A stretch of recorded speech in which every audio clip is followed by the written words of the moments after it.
Imagine a world where the United States can no longer count on its closest allies, where nations that once marched in lockstep with Washington now chart their own paths, balancing between East and West. Picture tense strategy meetings in Tokyo, Canberra, and Singapore, leaders weighing if the U.S. security umbrella still offers protection, or if it's time to hedge their bets. And now, ask yourself, just how close are we to that world? This is not a distant scenario. It's unfolding right now, across the Indo-Pacific and beyond. Welcome to the new front line of global power, a region where America's alliances are being tested, China's influence is expanding, and the rules that shaped decades of peace are suddenly up for renegotiation. But how did we get here? What is forcing U.S. allies to consider alternatives, and why does it matter to economies, businesses, and lives around the globe? Stay tuned as we peel back the layers of strategy, trust, and technology that are reshaping the security and opportunity map of the entire 21st century. To understand the high-stakes drama gripping the Indo-Pacific, we first need to rewind. For 70 years, U.S. foreign policy in Asia was a linchpin of global stability. Born from the ashes of World War II and hardened in the Cold War, America's network of alliances, sometimes called the hub and spokes system, tethered countries like Japan, South Korea, Australia, and the Philippines to Washington's orbit. The logic was simple. The U.S. military, with its unmatched reach and firepower, would deter threats from Moscow, Beijing, and Pyongyang. For decades, this arrangement mostly worked. U.S. aircraft carriers patrolled vast blue waters. American bases dotted the region. Trade boomed, prosperity rose, and the specter of great power war faded into the background. When anyone challenged the status quo, be it North Korea's missile tests or China's island building, the world looked to Washington for a response. But in the last 15 years, the tectonic plates have shifted. China's economy exploded, and so did its military ambitions. The Belt and Road Initiative, often described as the biggest infrastructure and investment project in history, drew over 140 countries into Beijing's economic orbit. New pipelines, ports, railways, and digital highways began weaving the region closer to China, not the United States. In the meantime, American strategy started to look less predictable. Under President Trump, and to an extent even before him, the U.S. adopted a more transactional, sometimes combative approach to international relations, summarized by the catchphrase, "America First." Trade wars with China, threats to pull U.S. troops from Allied soil unless host nations shouldered more of the cost, and open skepticism about multilateral alliances all signaled a changing of priorities.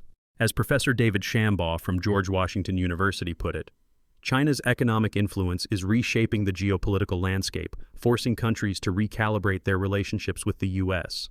Perhaps nothing illustrated this tension more than the recent Shangri-La dialogue in Singapore, the region's premier security summit. Here, Donald Trump's defense secretary, Pete Hegseth, a former Fox News commentator, made front-page headlines. Flanked by military brass and regional dignitaries, Hegseth warned that China was rehearsing for the real deal in Taiwan, possibly preparing for invasion as soon as 2027. He urged regional allies to prepare for substantial turbulence, emphasizing that America was recalibrating its posture for a possible clash with Beijing. Hegseth was blunt. The threat China poses is real, and it could be imminent. He announced that the U.S. would focus its military power on the Indo-Pacific, leaving the defense of Europe to Europeans themselves. An emotional moment charged the room. Would the United States truly prioritize Asia, or was this just rhetoric? Yet many in the audience, from diplomats to military strategists, were not convinced. Beijing responded by sending only a junior delegation, with its defense minister notably absent. Chinese officials called Hegseth's claims groundless and fabricated, accusing Washington of stoking confrontation. But what's more significant is how America's own allies reacted. The European Union's top diplomat, Kaja Kallas, directly rebuffed the idea that Europe's defense could be separated from Asia's challenges. She cited Chinese cyber attacks on European countries, attempts to sabotage undersea cables in the Baltic, and a growing number of joint defense agreements between Europe and Asian partners, including Japan and South Korea. As she put it, European and Asian security issues are literally interlinked. Britain's top military officer echoed her sentiment. Freedom of navigation in this part of the world matters to us, just as it matters in the English Channel. We are an active, responsible, and reliable partner in the shared cause of global stability. If Hegseth hoped to unite the region behind the American flag, what he found was a web of doubts and competing agendas. Almost every regional player is quietly hedging, building new partnerships that don't always include the United States. Let's look closer at the evidence. In the last month alone, the Philippines began discussing joint naval patrols with Australia in the South China Sea, a direct signal that Manila is expanding its security hedges. Japan, meanwhile, staged its first ever joint military drill with France in the East China Sea, sending a thinly veiled message to Beijing. The rules are changing, and alliances are being reimagined. South Korea is pouring resources into homegrown missile defense systems, aiming to reduce its reliance on the controversial U.S. THAAD umbrella. India, a giant with its own ambitions, is deepening its naval partnership with Australia as part of the evolving Quad alliance framework. Even Vietnam, often at odds with China in the South China Sea, recently accepted a $500 million infrastructure loan from Beijing, balancing economic interests against security concerns. Meanwhile, New Zealand is doubling down on dialogue and trade with China, choosing engagement over confrontation. Indonesia's president recently declined an invitation to a U.S.-led democracy summit, signaling a preference for strict neutrality in the U.S.-China rivalry. Malaysia's prime minister, on the other hand, has publicly criticized U.S. sanctions on Iran, making it clear that his country's priorities diverge from Washington's. America's allies are starting to realize the U.S. is losing its ability to deter China in the Indo-Pacific, says Stanford's Oriana Schuyler Mastro. The era of unquestioned U.S. military primacy is over. What's driving this dramatic shift? At its core, it's the realization that old guarantees may no longer hold. China's rise is not just military, it's economic, technological, and political.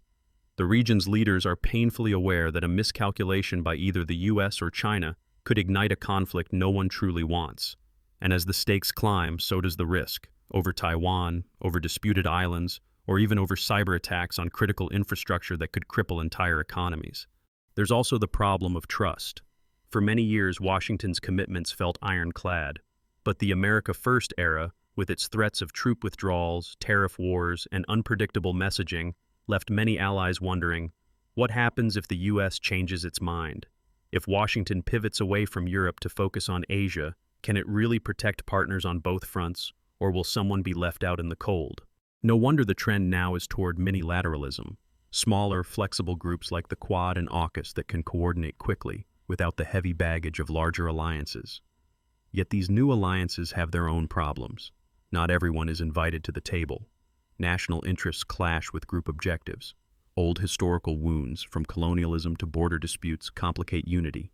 Australian defense expert Hugh White warns, Australia needs to develop a more independent defense policy, less reliant on the U.S. to protect its own interests. Meanwhile, China isn't standing still. It's using a mix of economic carrots and sticks to bring neighbors closer. Infrastructure loans, trade deals, and technology partnerships offer tangible benefits, while the threat of trade retaliation or military intimidation lurk in the background. The famous Belt and Road Initiative is not just about roads, it's about rewiring global supply chains, digital infrastructure, and allegiances. As the US and China square off, countries across the Indo-Pacific are adapting. Taiwan's legislature recently blocked funding for a new US arms purchase, reflecting growing domestic skepticism about relying too heavily on American promises. Singapore's foreign minister has bluntly warned against being forced into binary choice between Washington and Beijing, emphasizing the importance of ASEAN's central role. A sense of unease is palpable. Defense planners in Tokyo, Seoul, Canberra, and Singapore are quietly preparing for scenarios that would have seemed unthinkable just a decade ago. A limited war over Taiwan, armed skirmishes in the South China Sea, cyber attacks that bring transport and finance to a standstill, or even a crisis triggered by North Korea's unpredictable regime. Yet, there's also opportunity and uncertainty. The scramble for new alliances and technologies is creating fresh openings for investment, innovation, and strategic influence. For businesses, this means new supply chains and digital highways. For governments, it's a chance to upgrade their militaries, diversify partners, and assert national interests like never before. It's a high-stakes poker game, and everyone at the table is trying to read the other players. As Lin Kuok from the ICS Yusuf Ishak Institute puts it, Southeast Asian states are adept at hedging, but they are also increasingly concerned about China's assertiveness and the potential for conflict. But as the rules of the region are rewritten in real time, a crucial question looms. Can the U.S. rebuild enough trust to lead, or will the Indo-Pacific slip into a new era of fractured alliances and chaotic competition? And if the United States loses its grip on the region, what will fill the vacuum? And how will that reshape not just security but the flow of money, technology, and opportunity for decades to come? Let's pick up where we left off, at a crossroads, with the very order of the Indo-Pacific trembling under the weight of historic changes. With American dominance under threat and China on the rise, regional powers are no longer content to be bystanders or mere followers. But what comes next? Let's dive into the concrete strategies, potential scenarios, and long-term consequences as this great power contest accelerates. Imagine the Indo-Pacific not as a chessboard with pieces loyal to one king, but as a fast-evolving network where every player is searching for backup plans, new partnerships, and creative ways to avoid getting caught between clashing giants. The region's future, in short, is up for grabs, and the choices made now will shape global security for decades to come. Scenario 1, the Taiwan flashpoint. One of the most alarming scenarios is a confrontation over Taiwan. U.S. intelligence estimates China could attempt military action by 2027. The signals are chilling. Chinese forces practicing amphibious landings and missile strikes, rehearsing for a campaign that could change the balance of power overnight. Pentagon leaders like Secretary Hegseth have sounded the alarm, warning allies. Beijing is preparing for the real deal. But will America's network of alliances hold firm if the unthinkable happens? There are serious doubts. At the Shangri-La Dialogue, the region's top security forum, several countries made it clear they wouldn't follow Washington into a confrontation automatically. Some might offer symbolic support. Others could sit out entirely, fearing retaliation or economic blowback from Beijing. The danger is not just military. A crisis over Taiwan could ripple through global supply chains, freeze access to vital semiconductors, and crash financial markets worldwide. Suddenly, decades of growth and stability in Asia could be undone in days. Scenario 2, the gray zone struggle. Beyond outright war, a quieter but equally dangerous struggle is unfolding. China is pushing its boundaries in the South China Sea and East China Sea, building artificial islands, deploying maritime militias, and using economic leverage to intimidate rivals. The U.S. and its allies have responded with freedom of navigation patrols, but the risk of miscalculation is higher than ever. New, flexible arrangements are emerging. The Quad, which now includes joint naval drills between Australia, India, Japan, and the U.S. AUKUS, a pact for nuclear-powered submarines and advanced tech. But not everyone is boarding these new ships. Indonesia recently turned down a U.S. invitation, signaling that neutrality, or hedging, remains the default for many Southeast Asian nations.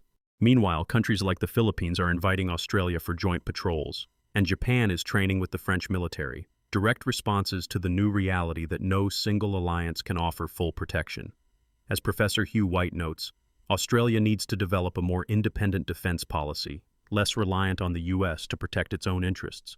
Scenario 3, the economic conundrum. China's economic reach is upending old assumptions.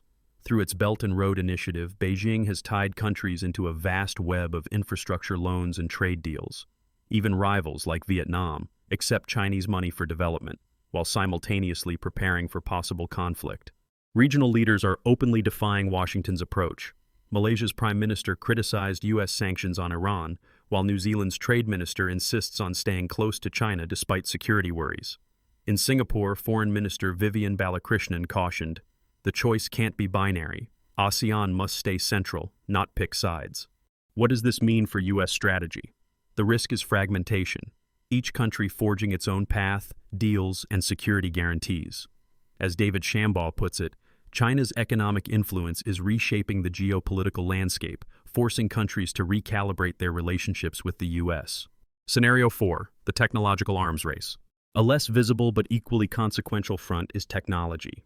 The U.S. and China are locked in a race for supremacy in artificial intelligence, cybersecurity, and advanced weapons. Countries like South Korea are pouring billions into indigenous missile defense, aiming to reduce reliance on American systems. Taiwan's legislature just blocked funding for a new U.S. arms purchase, questioning whether imports alone can guarantee safety. A successful cyber attack on Asian critical infrastructure could grind entire economies to a halt. The next crisis may well start not with tanks or jets, but with code. Scenario 5. Climate and chaos. Underlying all this is a quieter threat: climate change. Rising seas and extreme weather threaten to flood cities and devastate crops, pushing millions to migrate. In such chaos, nationalist sentiments could surge, and already tense relationships may collapse under the pressure. The risks and the opportunities. So, where does this leave the United States? If trust in American security guarantees continues to erode, we might see allies arming themselves or cutting their own deals with China, Russia, or other powers. The collapse of the North Korean regime or a regional economic downturn could act as accelerants, pushing countries to act out of desperation rather than strategy. But there's also opportunity. A more creative, flexible U.S. approach, one that respects each partner's unique interests, could revive trust and offer a better alternative to China's influence. As Michael O'Hanlon of Brookings puts it, a more flexible U.S. approach is needed, one that acknowledges the diverse interests and constraints of its allies. That might mean supporting regional multilateralism, investing in infrastructure, and coordinating with Europe to offer real alternatives to the Belt and Road Initiative. What emerges is a more decentralized order. Messier, yes, but possibly more stable if everyone has a stake. It's not about recreating the old hub and spokes. It's about building a web. Practical benefits and lessons. But what does all this mean for you, the average viewer sitting thousands of miles away? First, the Indo-Pacific is the world's main engine of economic growth. What happens here will affect the prices you pay for electronics, the stability of your investments, and even the safety of the tech and data networks you use every day. The chips in your phone, car, or laptop likely come from factories in Taiwan and South Korea. A crisis there means global supply chain chaos. Second, the strategies unfolding in Asia offer a blueprint for navigating an uncertain world. The key lesson: don't put all your eggs in one basket. Whether you're running a business, managing your career, or making policy, hedging, building diverse partnerships, and keeping options open is often smarter than blind loyalty. Third, power and influence are in constant flux. Old alliances and institutions may not provide the security they once did. That's true for nations, and it's true for individuals. Be ready to adapt. Fourth, always watch for the invisible battlegrounds: cybersecurity, technology, and infrastructure. The real struggle for power may unfold over who builds your 5G networks, who protects your data, or whose satellites you rely on for information. Finally, the Indo-Pacific search for stability shows us the value, yet also the limits, of global leadership. No country can set the rules alone. In your own networks, this means listening, respecting diversity, and forging creative, mutually beneficial alliances. The finale: can America adapt? So, can America regain trust, adapt, and remain a central pillar of Indo-Pacific security? The answer isn't a neat yes or no.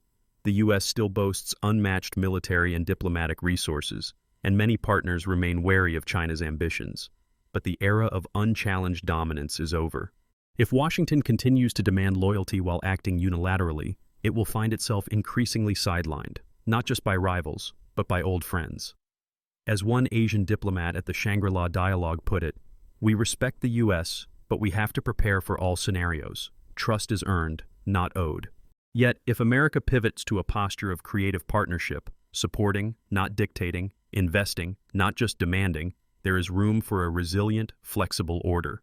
This means bolstering regional institutions, supporting local capacity, and respecting the unique security needs of each partner.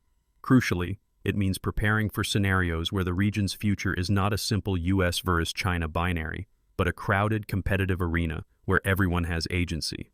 The risk of fragmented instability is real, but so is the opportunity for a more inclusive, stable equilibrium. The future will be determined by those who can innovate, adapt, and earn trust, not those who cling to past glory. And here's a secret fact.